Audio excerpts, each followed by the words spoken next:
covering all 4 major sports in the District of Champions. It's the DC Crossover Podcast with your hosts, Mike Cerrone and Ben Simpson.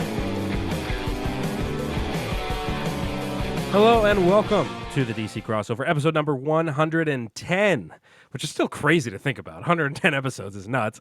That is Mike Cerrone. I am Ben Simpson. Glad to have you with us. Still here. Yes, we are still around on all your podcast platforms, as well as the Contender app. That's Contender with a K. You can download that app. It is completely free. You can hear Mike and I's show as well as others. And with the Caps postseason here, hopefully we'll be hopping on a post-game show. We don't know for sure. Waiting for anybody to contact us from the Contender, but you can follow the show on Twitter at the DC Crossover and at Cerrone16. And we've got a lot going on today's episode. We are diving into the Commanders draft. We're talking with Michael Phillips from the Richmond Times-Dispatch, and we've been just churning out the interviews here. Mike's been doing, you talked to Andrew Gillis, talked to Mitch Tischler. Now we've got Michael Phillips. We're a man of the people right now, Mike. We're men of the people. We're talking to everybody, getting everybody's opinions, everybody on the air. We're, these are all people that are giving us their time, thankfully, because, they all have bigger platforms than we do. But so far, I feel like we're knocking out of the park with these interviews. Yeah, honestly, we've done interviews in the past, and the best part is that now I'm contacting people and they're saying yes, like immediately. Right. Right. Before, you say 110 episodes. Okay. We did have a little hiatus and we kind of skipped around a little bit in the sense of, we had COVID, we had this, we had that and all that kind of stuff, whatever. But, we've been doing this for you say 110 episodes. We have 110 episodes of the DC crossover. Right. But then when you look at the first pick, you look at what was my show called back in the day? I'm like so old now, I'm forgetting it. Man, what was it? Was on Radford Free Radio or whatever. But yeah, what it was radiofreeradford.com. I remember calling into that one and doing some spots with you. Yeah. What the hell was it called? I don't even know. Jeez, I'm greatest show in Radford radio history, and you can't even remember it. Yeah, everyone thought I was like a professional there and stuff like that, and I'm just like, all right, guys, let's be honest here. You just knew how to work a mixer, and suddenly you become like, Rick Rubin recording Kanye West. I mean, like you become like just super famous or something. It's crazy. I'm sitting there, and they were like, oh yeah, like I kept giving like suggestions. They're like, yeah, we're looking to buy that. We're looking to buy. Oh, it was terrible. But you're looking at it, my show, your show. Are the last 2 or 3 iterations of this show. The best part about it is that we've had probably over 250, 300 episodes. Okay. Oh yeah. And for those like first 150 or whatever it was, we contacted a few different people here and there and stuff like that. And a lot of them would never get back to you. And some people were like, I don't have time for this, and stuff's like, why are you responding to me if you don't have time for it? But, I've contacted a lot of different people. And the funny thing was that, Michael Phillips, Mitch Tischler, Andrew Gillis, like all these guys are just like, yeah, I'm down, man. Whenever you want. Blah, blah, blah. Right. Like, and I think it's because when you see certain people that are higher profile and everything like that, like I said, they go out there and they're like thinking, oh, well, I have a platform, stuff like that. If someone asks me to do something, maybe I'll. Now, I don't think that they're actually going back and looking at our stuff. Let's be honest here. Oh yeah, I wouldn't quiz them or anything. Yeah, but I think that what they're doing is like I'm trying to act professional and say like, hey, we want you for your time and stuff like that. Yeah, and if it's okay if you say no, if it's I'm just being professional. No pressure. But I'm not sitting there saying, yo, Michael, what's up, man? Like, hey, man, I'm trying to record something. You down to do something? Like, I'm being a professional. No, I'd love. So it's like it that way. Yeah, that'd be great. We now that we got more and more names, more and more names. Then when you pitch to the next person, you say, hey, we've had Mitch Tischler and Michael Phillips and Chase Hughes and all these guys, and that helps. Michael Jenkins, like all those guys, it helps you go get the next guy. And all these people have been awesome. I mean, definitely. I'd say. For this show, I can't think of anybody that we've had that's come on and it's been like, well, there was the bracket guy. I don't remember his name, so I can't make fun of him because I don't. Okay, I remember exactly what his name is. Well, don't say it. But we did have for those who are longtime listeners, in one of the early episodes of this show, you can go back and listen to it. We had a bracketologist guy on to talk about the bracket, and he went through every single pick and matchup And it was probably the most boring radio in the history of the world, because it was like 45 minutes of this guy just going through every single pick, offering like a little bit of analysis on every single one. But he talked in such a monotone, and I feel like he was just so boring. And it was just like, I mean, I was sitting there in Mike's apartment at the time, and he and I were looking at each other like, we're only 5 picks in, and we got the rest of the bracket to go, and this is already putting us to sleep, and we're the one talking to the guy. We were laughing on the side because we were like, this is so bad. That was probably the worst one we've ever done. Besides that, there hasn't really been any horror stories, thank God. I mean, not in the bad side. On the good side, we did have back in the day at WGMU, we had Martinez Jackson from like Hardwood Hoops or whatever. Remember, he would just come in and we would just talk basketball for like an hour, and then they would leave. Like, I don't even know what they were promoting. We just talked about like, the NBA for an hour, and then they left. Yeah, that bracketologist, I'll tell you his name out there. But the funny thing about it is that we sat there, and like you mentioned, we're like 5 picks in, and we looked at the time. We're like, all right, we spent 15 minutes. And the best part about it was like he was like breaking down like 116 games, like it was like the NBA champions. Do this, man. Like, we don't need to know this much about like Cal Poly. Like, we don't need to know like this. You don't need to give us the analysis on the 6th guy off the bench for, St. Peter's IUPI. Like, what are we doing here? That guy. It was funny. Rough. But when we were at WGMU, we had the Hardwood Insiders and stuff like that, and like you said, we were like sitting there talking like NBA, and they just sat there and they were just like, whoever at the time, Paul Pierce or whoever was playing for them at the time, and then we were just like, all right, thanks for stopping in, guys. Yeah, they just like came into a college radio station to talk basketball for an hour, and then left. And it's like, we didn't really do anything for them. They didn't really do anything for us. We just talked basketball. I mean, one of the guys ended up going to Secaucus and working the replay center or something for NBA, I feel like. Wow. Because there were 2 guys. And then now Martinez is like a lawyer. I'm friends with him on social media. It's like, all right, well, that was something. But thanks a lot.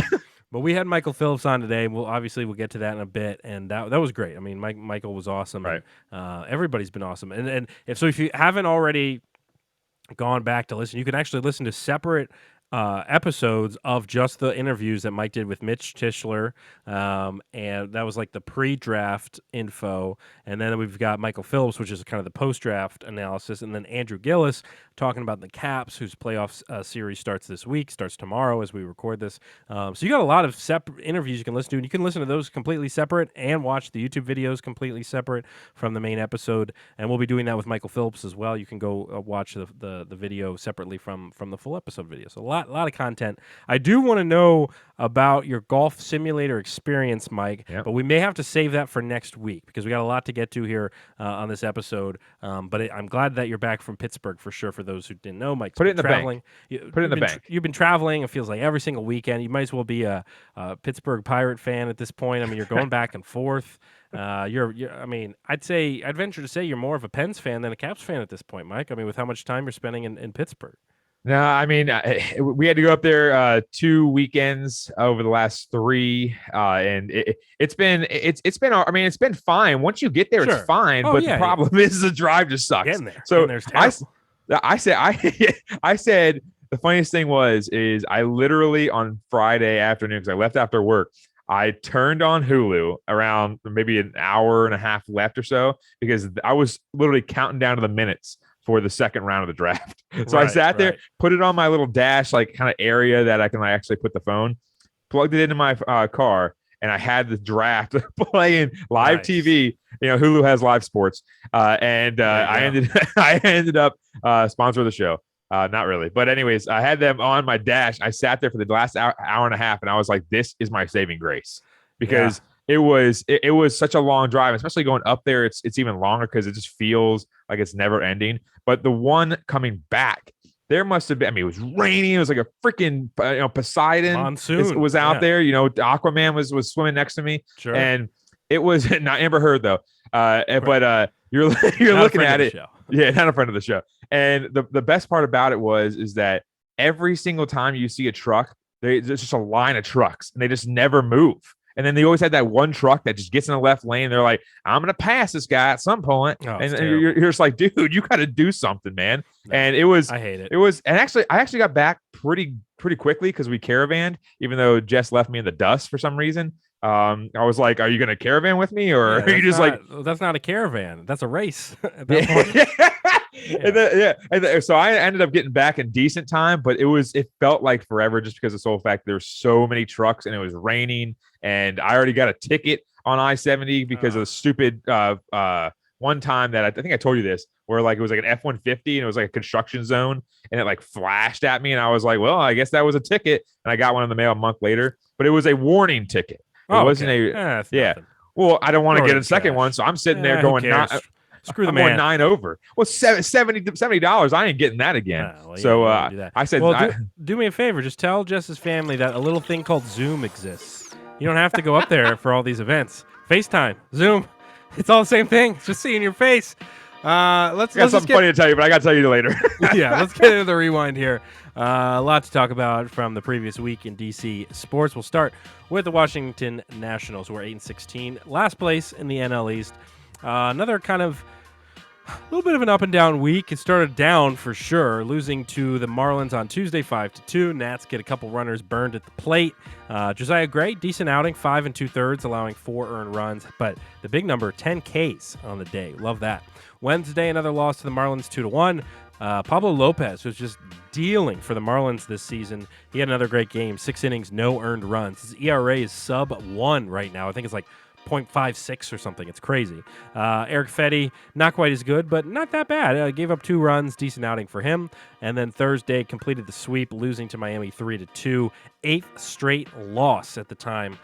Corby throws 6 innings, allows 2 earned runs. Now we get to kind of a fun series, playing at the Giants on Friday, beating them 14-4. I mean, this was one of those scores where going into the night, I was like, there's no chance they're going to win here. And I think this was a late one, like a 10 p.m. start, so I was like, I'm not watching a minute of this. Wake up the next morning and find out 14 runs. Juan Soto hit a bomb. Nats get 22 hits on the day, which is nuts. Saturday goes the other way, loses 9-3.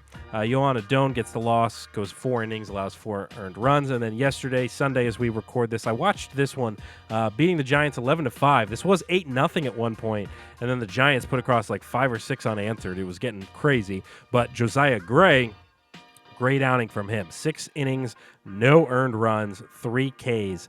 Yadiel Hernandez with 5 RBI and Juan Soto with 3 hits on the day. And that brings Josiah Gray's ERA to, let's see, 2022. I think it was 3.12.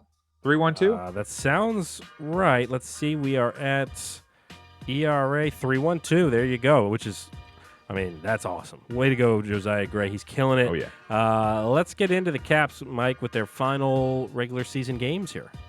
So the Caps finished at 44, 26, and 12. Not the best finale, let's be honest here. They lost 4 straight if you date it back to the previous week with the Leafs loss. But the biggest thing was, is Ovi hurt? We were already clinching the playoffs. We didn't really care because of the sole fact that, yes, you know, we possibly could have won one of these games because the Pens did lose on Tuesday. They did win on Thursday, though. But the biggest thing, on Friday, the biggest thing about it was when you're looking at these 3 games, it was more like a tune-up. It wasn't really like, oh, we're going to go out there guns a-blazing. So on Tuesday, they lost to the Islanders 4-1. Had a chance to move up in the standings. Didn't happen. They blew in a 1-0 lead. Samsonov allowed 4 goals on 26 shots. Not a great outing for him. Thursday, they lost to Islanders again 5-1, so 9 goals let up, which is not a good sign. Vanacek with 21 saves in that one. On Friday, they lost to New York 3-2. I believe they were up 2-1 at one point. And Ovi, you saw the video online that he was taunting the fans, all that kind of stuff. Right. With the loss, the Caps captured the second wild card spot, so not that big of a deal. They've been in the second wild card spot forever now. And the Rangers with 52 wins is the second most in team history.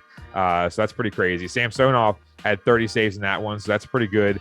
A little last outing for him. But overall, the Caps are playing the Panthers starting tomorrow. We'll get into that here in a little bit. Moving on to DC United. Yeah, I got my DC United hat on. I'm ready for Saturday, where I'll be seeing them take on Houston Dynamo with my all-inclusive food and drink seat, so I will definitely Can't be wait. reporting how that goes. But DC United, unfortunately, has just been playing like garbage. They lost again, this time to Columbus 3-0. Really couldn't do anything from the start of the game. Their one shot was in the 20th minute. They had a really great look where Ola Kamara hits the right post, and he had a wide-open net, basically, to shoot from. Missed that, and they lose 3-0. So kind of an ugly one there. So they've won 3 times. They've lost 5. They haven't had any draws yet, which is kind of weird because I feel like in soccer there's draws all the time, and the fact that this team hasn't had a single draw yet is kind of crazy. So yes, they will be playing Saturday at 7:30 p.m. against Houston Dynamo. If you want to watch the game on NBC Sports Washington, and look out for your boy, I'll be wearing this DC United hat, and I'll be wearing my black DC United shirt, and I'll be drinking a lot of alcohol. So look out for me on your TV.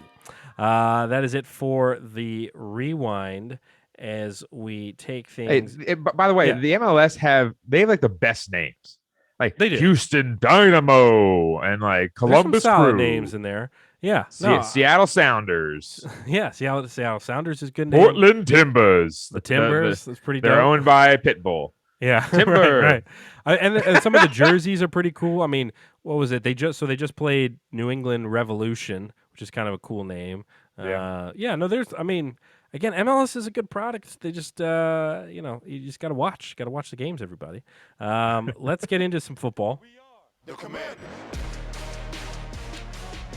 So as we mentioned, we are going to let you in on our conversation with Michael Phillips from Richmond Times-Dispatch in a moment. Before we get to that, though, I did want to just get our own brief reactions before we get Michael's reaction to the draft.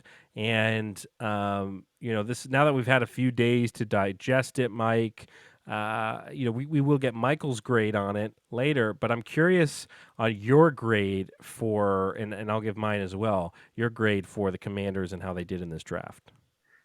So starting out, obviously, you're going to hear the Michael Phillips interview and some of my thoughts in there. But just initially, my grade would be a C, just a flat C, because I did like the Dotson pick. Now, everyone was saying for, weeks, I don't think they're going to be able to trade back. I don't think this. I don't think that. They ended up getting traded back, or they ended up trading back. And I was like, man, that's actually a really decent trade. The problem was that there was 2 trades immediately after that they ended up taking like receivers, basically.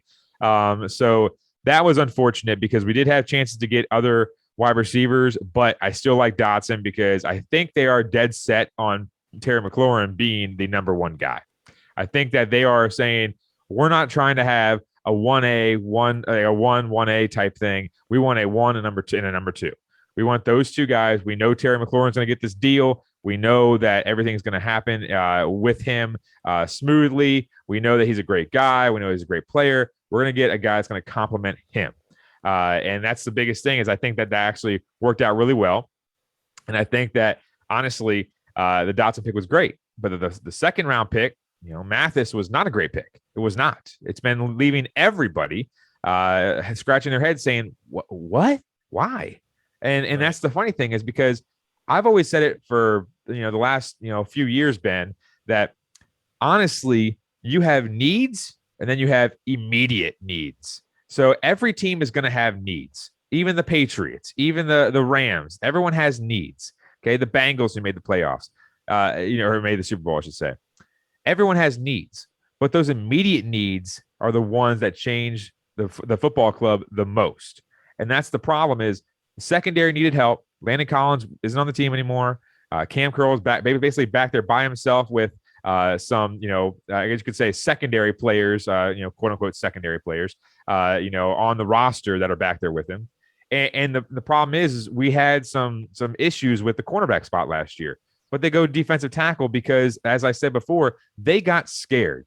They said Deron Payne's leaving. I mean, we had 3 or 4 guys basically leave our defensive front that everyone said was one of the best in football last year on paper. So when you see that, I think they got scared and they ended up saying, all right, we're going to go and get a defensive tackle and everything's going to be all right. Like, no, you have to go and get those immediate needs.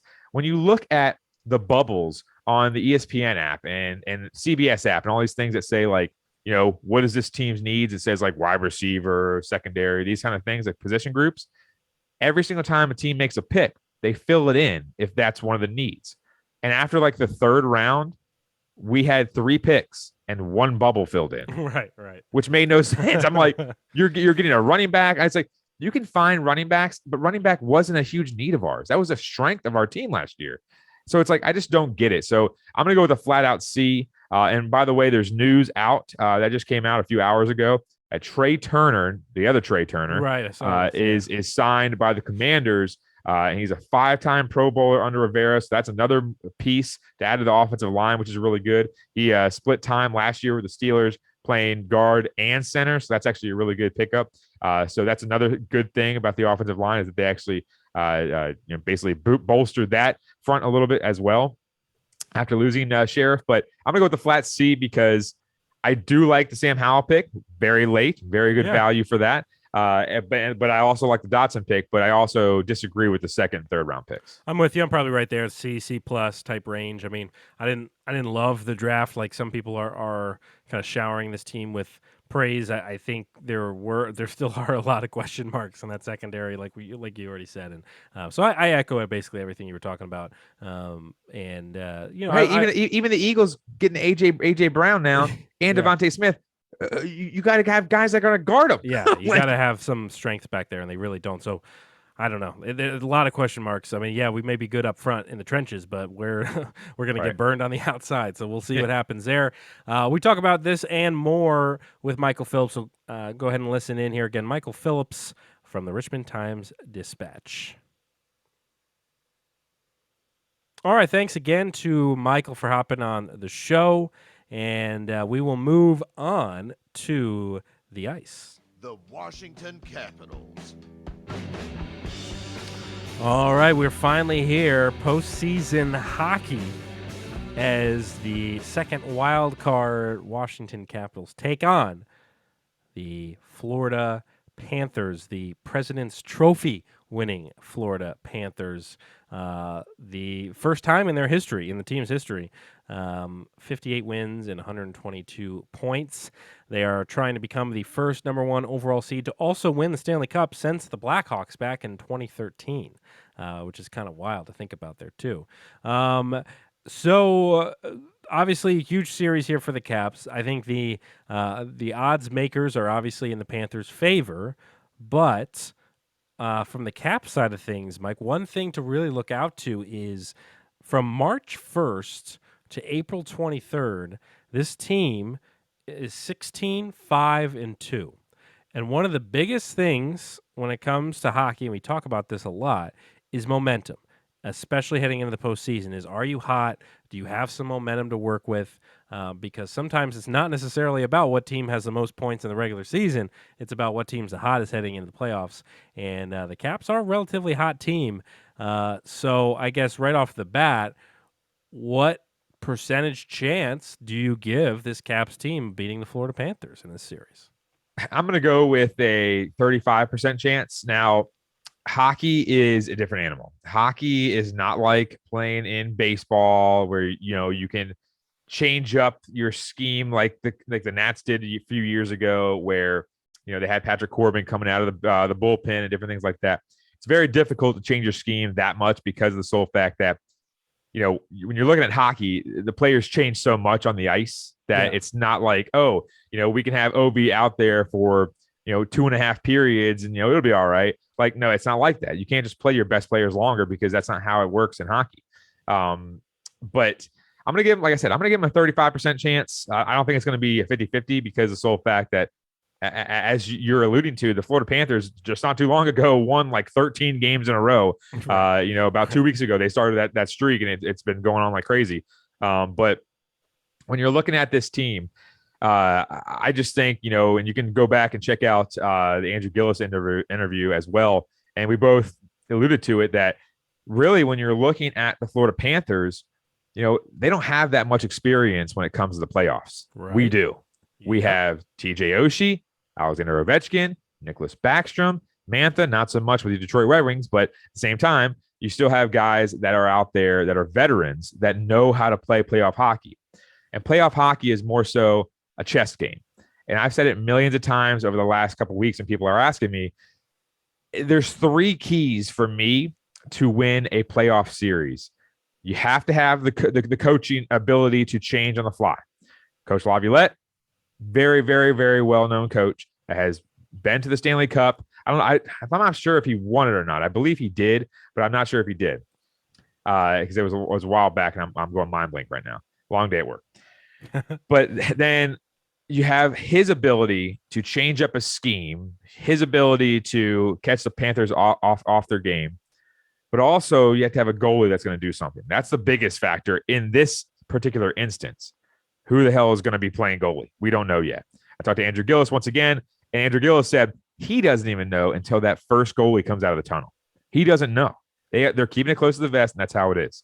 And the last one I have is you got to score goals when they're available. You can't go out there and as we did for years when we won President's trophies and everything like that under Bruce Boudreau, we were scoring 5 goals a game in the regular season, and all of a sudden we'd score 1.2 goals per game in the playoffs because we'd shoot 47 times because everyone was like, come on, shoot, because during the playoffs, well, it's different. They play different schemes. And then in the regular season, all the Caps homers were like, why aren't we scoring as many goals as we did before? Why don't we so all the pressure kept going and everyone kept shooting stupid shots like from the blue line. Right. Like no screens, no nothing. So I just think those 3 factors have to come into play in this. And when you're looking at how this team has played, yes, the last 3 games, they kind of shifted in, but you're looking at the Panthers after that win streak was snapped. I mean, they've had 2 out of the last 4 games where they've gotten 18 goals against Montreal and against Tampa Bay. Now, I'm not sitting there saying like, oh yeah, they were trying so hard in those games, but still 10 goals and 8 goals is a lot of goals to give up. It is. So that's not a great taste in your mouth when you're looking at that. But I just think a 35% chance is good enough because somehow, some way they can possibly come out here and steal a couple games in the first 3, and the series might be turned around. Coach Love did win it in 2005, 2006. With the Preds? With Carolina. Carolina, okay. Carolina. They beat Edmonton. For some reason, I think he went to the Stanley Cup with the Preds.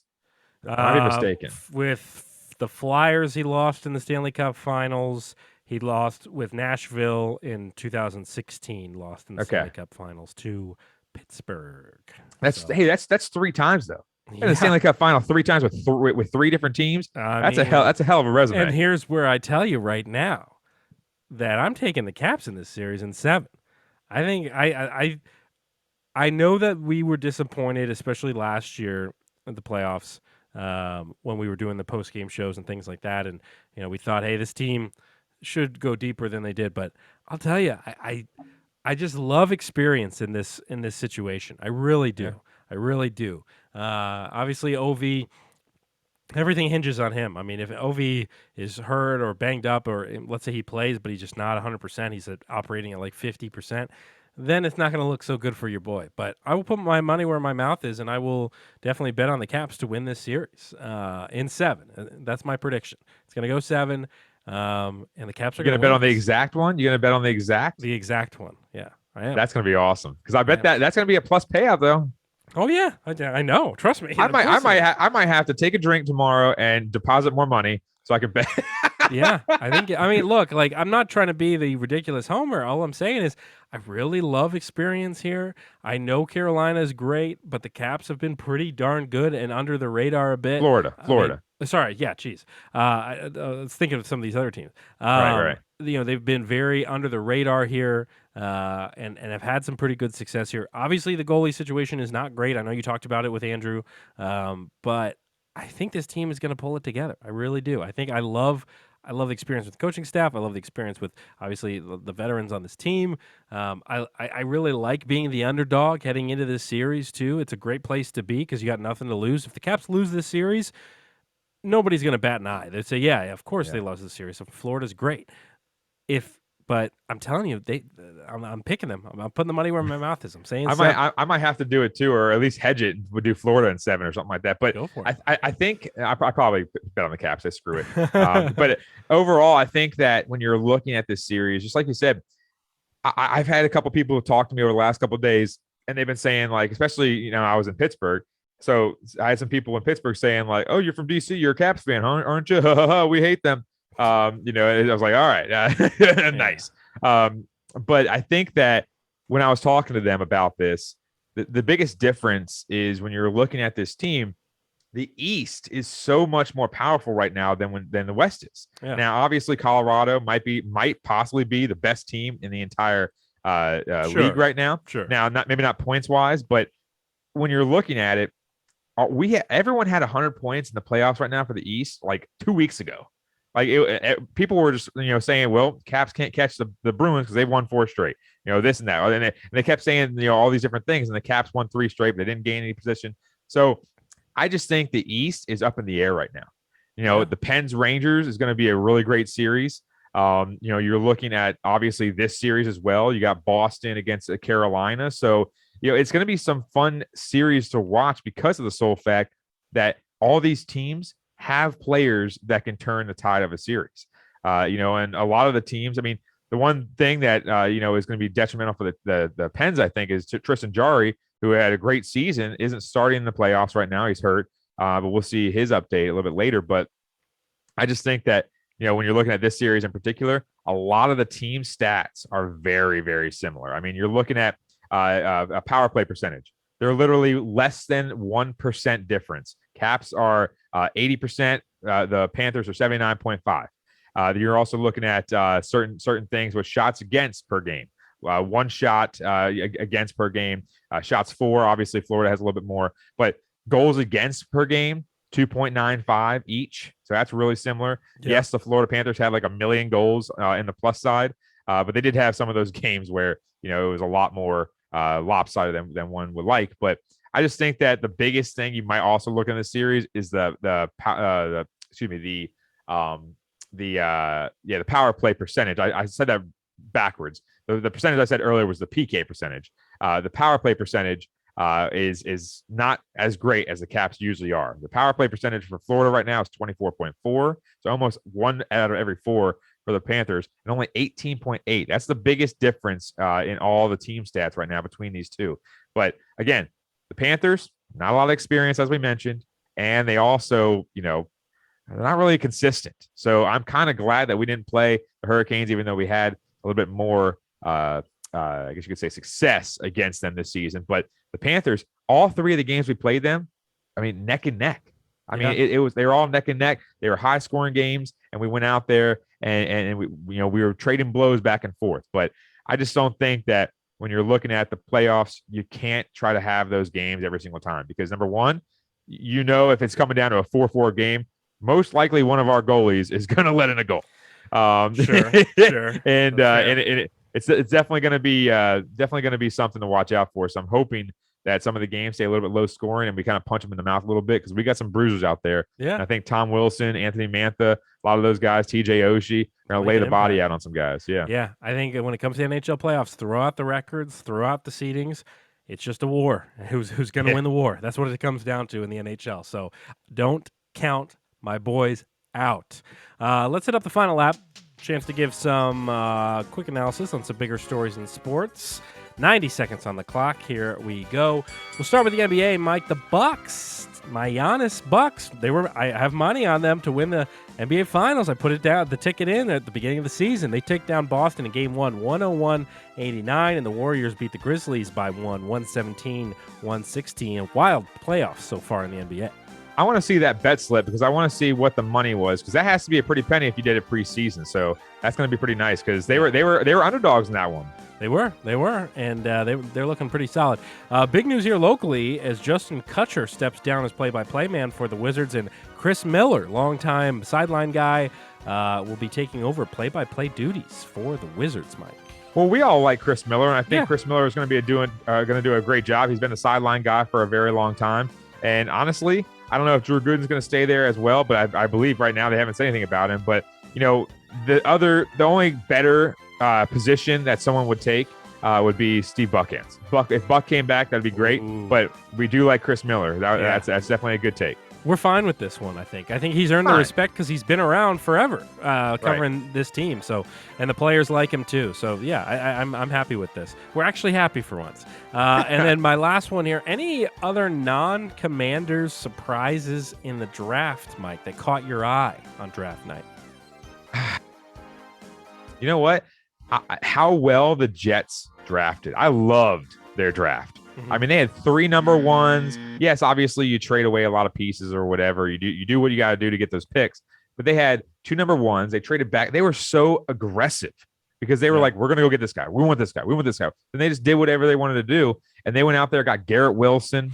They went out there and got Sauce Gardner. I mean, and then they got Jermaine Johnson, the last chance U star out of Florida State. So they had 3 number 1 picks that everyone said they were going to be hits. And Sauce Gardner is a lengthy, really good corner out of Cincinnati. And obviously Garrett Wilson, which arguably was one of the top 2 wide receivers in this draft. They got them both in the top 10. I mean, they did a very good job. And they also traded up to get Breece Hall, which is another that's going to be their bell cow for the next 5 seasons, hopefully. So that I'm surprised. The Jets, I think, had a great draft. Jets, Jets. They got it done. done. That's how you spell it. Let's isn't that a chant they do? Isn't that a Jets thing? Jets, Jets. And then the Nats. But then the Nats fans took over that where they go stole it. The NATS. Yeah, so stupid. It's trivia time. We're just gonna throw some trivia questions at each other here. A DC related one and a Detroit sports related one.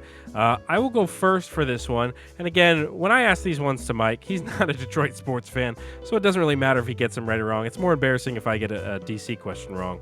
But this one here, Mike. All right, you should be able to get this. What Kalamazoo Central High School shortstop was offered a scholarship by Michigan, but went pro after being drafted by the New York Yankees? Okay, you got to say that. And you know this guy. You know this. He's not like an unknown guy. All right, I'll say it again. What Kalamazoo Central High School shortstop was offered a scholarship by Michigan, the University of Michigan, but he decided to go pro after being drafted by the New York Yankees? Recent? I'd say after 2000? No, earlier than that. My guess would be he was probably not that much earlier. My guess is he was drafted in the 90s. Drafted by the Yankees. By the New York Yankees. That's what they say. You got the oldest guy to do the play-by-play announcing. So when he got drafted by the Yankees, did he start on the Yankees when he was younger? Is that your question? Yeah. My question is, what were the first 2 teams that he was on? He was on the Yankees his entire career. Oh.